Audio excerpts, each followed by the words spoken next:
is Sky News with Kay Burley. Very good afternoon. Big cuts to the government budget that deals with emergencies, including flooding, have been criticised by MPs. £500 million has been axed from the Department of the Environment since 2010, and huge savings are still needed. The warning comes as large parts of the country experience another day of stormy weather, and some areas still face the risk of severe flooding. But the Environment Minister, George Eustice, tells Sky News that despite the cuts, flood defences are still a spending priority. DEFRA, like all government departments, is not immune to the spending cuts that we've had to make as a country in order to balance the books. But what I would say is that within the spending envelope we've been given, we've actually prioritised flood defence spending.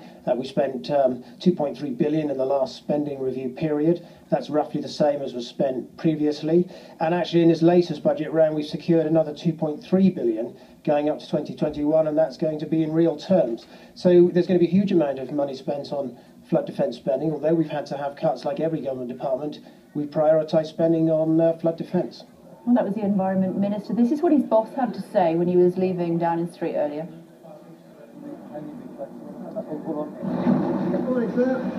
Mr. Patterson, are you concerned with the criticisms that cuts might affect flood defences?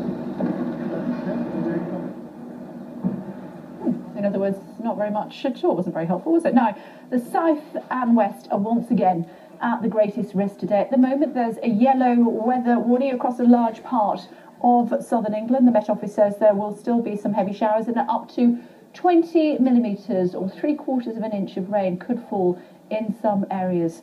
The Environment Agency still has 3 severe flood warnings in place for southwest England, meaning there is a risk to life. They affect Preston Beach, Chiswick and Lower Stour, and that's in Dorset. There are also 106 flood warnings in place, 196 flood alerts across the whole of England and Wales. In Scotland, 14 flood warnings and 6 flood alerts have been issued. So that's the way it's looking so far for you this afternoon. Let's bring in Tom Parmenter. He is in Moorland in Somerset for us this afternoon. Hello to you, Tom. Update us on what it's like where you are. It's been pretty blowy today, but not so much rain. But this corner of Somerset is just swamped. As it often is, it is the Somerset levels, and they are very used to flooding. But there is a great deal of anger and criticism as to how they feel they've been let down this year after having very big floods last year. There were made promises that things would not be as bad, but already they're seeing, and the waters are rising around us. And you can see behind me, it is just a complete mini sea within the county of Somerset. We're on a farm here. This is James Winslade's farm. This is his silage, £3,000 worth just sat in the water, ruined.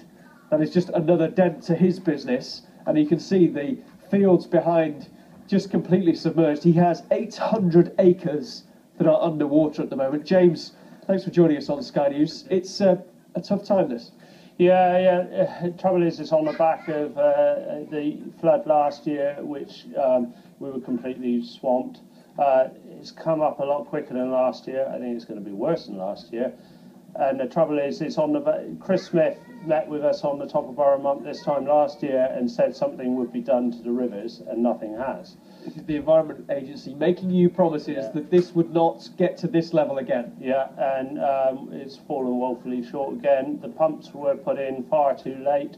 We've been crying out for pumps the week before Christmas, and nothing happened. And then all of a sudden, properties started to be at risk, houses, and they brought pumps in, but again, too late. You're still here on your farm. If we show you, you've got one property just at the end of the field there that has been evacuated. People have had to leave. You've got the cattle we can see behind you, and the water is getting into their sheds already.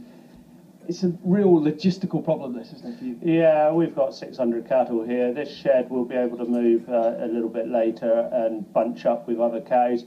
The trouble is, if it comes up another foot, which I can see it happening, what do you do with 600 cattle?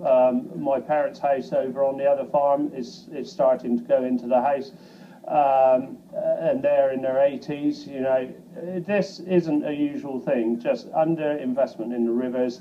And, you know, we are not a floodplain just willy-nilly. We will take water to save Bridgewater and Taunton, but you know, this is beyond a joke. We expect to be splash flooded now and again, but year after year, the Environment Agency bosses said it was a 1 in 100 flood last year. Well, what's this then?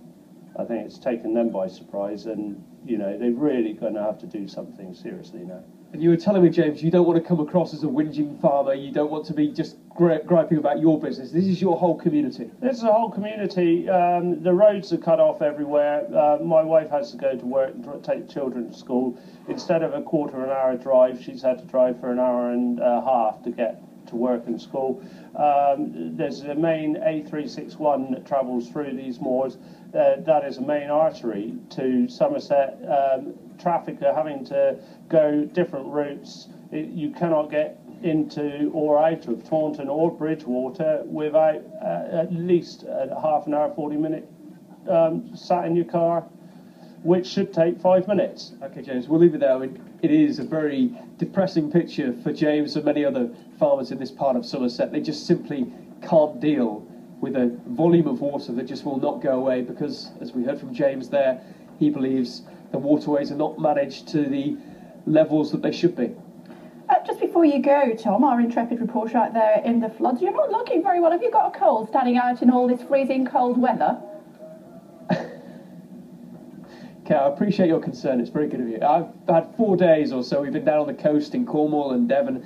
The waves crashing into Cornwall yesterday were quite incredible. We were a safe distance back, but inevitably you're out in the conditions and out in the wilds all day. It was very wild in Cornwall yesterday. We've come back to Somerset to see how James is getting on. He's spoke to us on Saturday, seeing that these waters were coming up, and I have to say, coming back here today, it is a significant rise in the waters, and people really struggling, people in the village of Moorland we were speaking to asking for help, saying, look, we need proper help and assistance here, that we're helping ourselves, but something needs to be done. Okay, you go and get into the warm and have a nice cup of tea. Thanks very much indeed, Tom. Chat to Tom again in the next hour. What's happening the other side of the pond? Well, parts of the